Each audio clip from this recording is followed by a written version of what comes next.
Terima kasih masih di Kompas yang bersama saya Mario Saro. Saudara, Indonesia ditahan imbang Bahrain di kualifikasi Piala Dunia 2026. Tim Garuda harus puas dengan hasil seri 2-2 usai Bahrain mencetak gol di menit terakhir. Hasil ini membuat Indonesia tertahan di posisi kelima klasemen sementara grup C dengan 3 poin. Menjamu Indonesia di Bahrain National Stadium Kamis malam, tim tuan rumah unggul lebih dulu lewat gol Muhammad Mahrun di menit ke-15.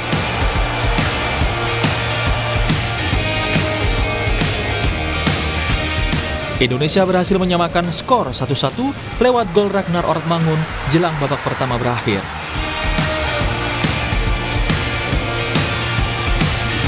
Di babak kedua, tepatnya menit ke-74, Indonesia berhasil membalikkan keadaan untuk unggul 2-1 lewat gol Rafael Struijk.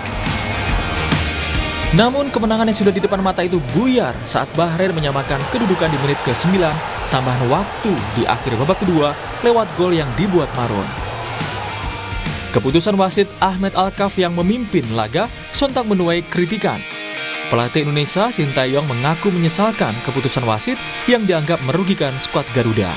직접 경기를 안 봐서 묻는지 모르겠지만 왜 한다는지 대해서는 직접 본 분들은 다 생각할 것이고 TV 중계 보는 사람들도 느낄 것이다. 6분 줬지만 6분 이상 훨씬 더 많이 보는 것은 잘못된 것이고 우리 선수들이 부딪히기만 하면 우리는 파울이고 왜 상대는 그냥 매 경기 그냥 진행하는지 대해서 도대체 이해가 안 된다. Sintayong menyebut Konfederasi Sepak Bola Asia (AFC) harus memperbaiki kemampuan dan kinerja wasit di Asia jika ingin sepak bola Asia berkembang. 네, 우리 인도네시아 선수랑 바레인 선수 두 팀 다 마지막까지 열심히 잘 싸워줬고 마지막까지 잘 싸워줬지만 좀 아쉬운 부분 일단 레프리 얘기를 안 할 수 없고 좀 더 우리가 AFC가 발전하려면 그런 부분에 있어서 왜 그런 판정들이 자꾸 나오는지에 대해서 너무 이상하다 생각한다고.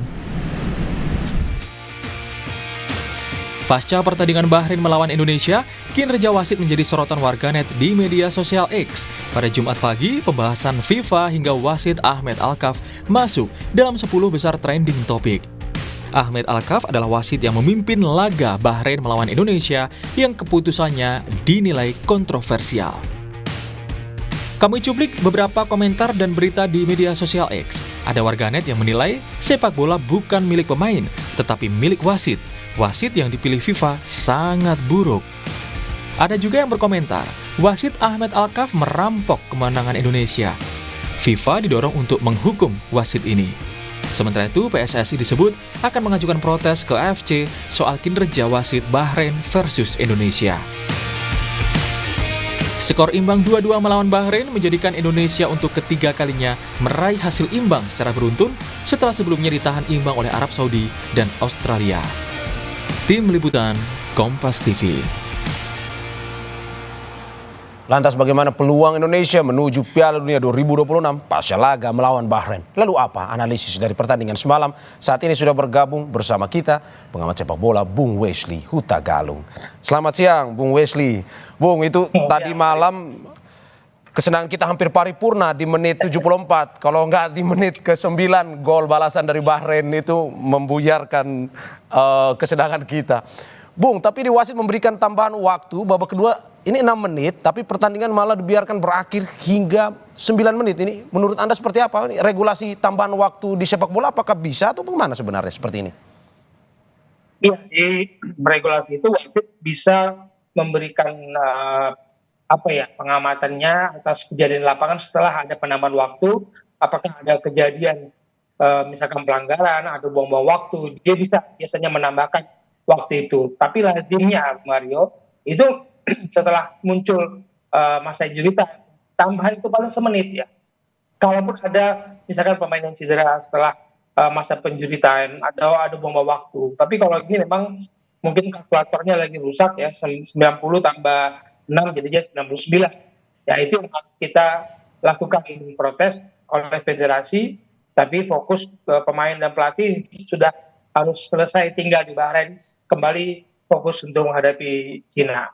Bung, kalau pertandingan tadi malam misalkan 90 tambah 6 menit, 96 menit, apakah normal sebenarnya dalam sepak bola perpanjangan dari 96 menit yang harusnya diputuskan tetapi melebar atau berperpanjang hingga 3 menit? Apakah sebenarnya normal atau bagaimana sebenarnya?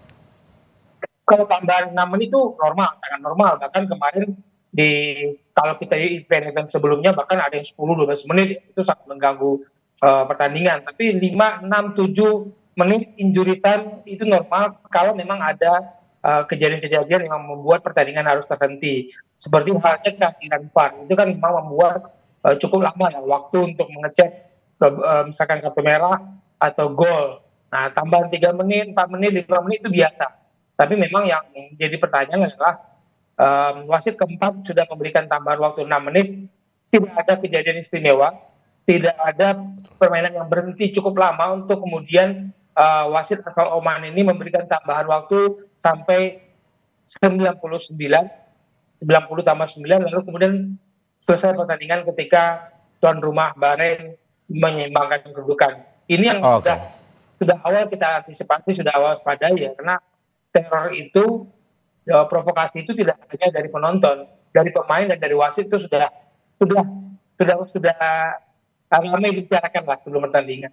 Oke, Bung Wesley, jika kita berandai-andai, misalkan pada akhirnya terbukti ada kecurangan oleh wasit, apakah nanti regulasinya pertandingan diulang atau bagaimana? Diskualifikasi atau gimana sebenarnya? Belum pernah yang saya dengar ada kejadian, bahkan ke Euro dulu pernah seharusnya offset, tidak offset, tapi gol, tidak ada pertandingan yang dibatalkan. Hanya emang evaluasi kepada kinerja wasit. Disinilah yang merugikan kita. Apapun hasil evaluasi wasit, Federasi Asia atau FIFA terhadap wasit tidak mengubah pertandingan.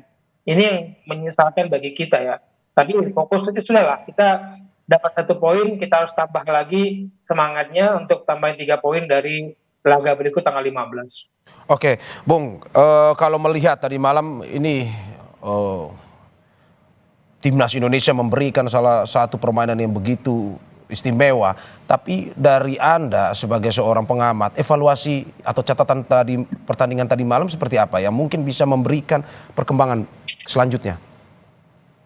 Iya, pertanyaan saya sangat menarik ini, juga menjadi pertanyaan saya. Melawan Arab kita menerima tembakan, hasilnya 1-1. Menghadapi Australia kita menghadapi 19 tembakan.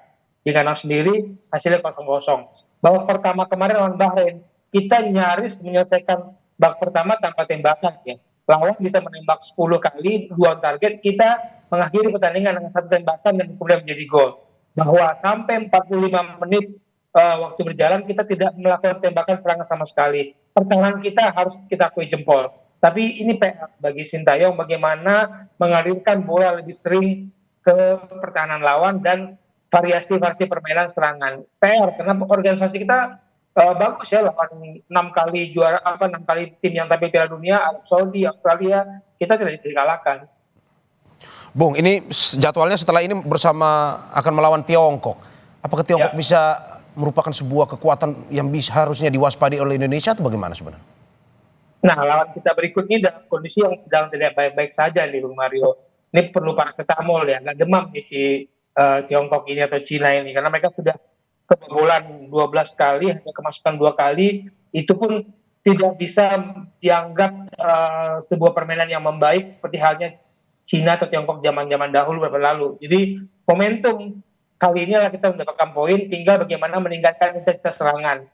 Lawan kita sudah menelan kekalahan, bahkan telak ya 0-7 dari Jepang, kemudian kalah 1-2 dari Arab, pernah sempat mencetak gol 1 sebelum kalah 1-3 lawan Australia. Yang waspada, yang kita wajib waspada adalah Cina atau Tiongkok ini bisa mencetak gol ketika kita terlalu terbuka ruang permainannya.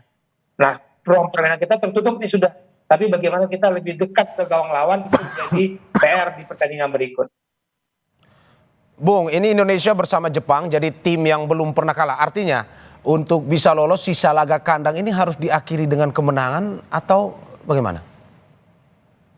Setelah Partai away kita nanti di November 2 kali home menghadapi Jepang dan Saudi. Bukan pekerjaan mudah untuk mendapatkan poin dari 2 tim yang pelanggaran Piala Dunia ini. Jadi fokus dulu kita menghadapi Cina atau Tiongkok, karena prediksi saya peringkat 3-4 itu akan jadi rebutan 3 negara ini, Bahrain, kita maupun Australia, karena 1-2 itu perebutannya antara Jepang dan Arab Saudi.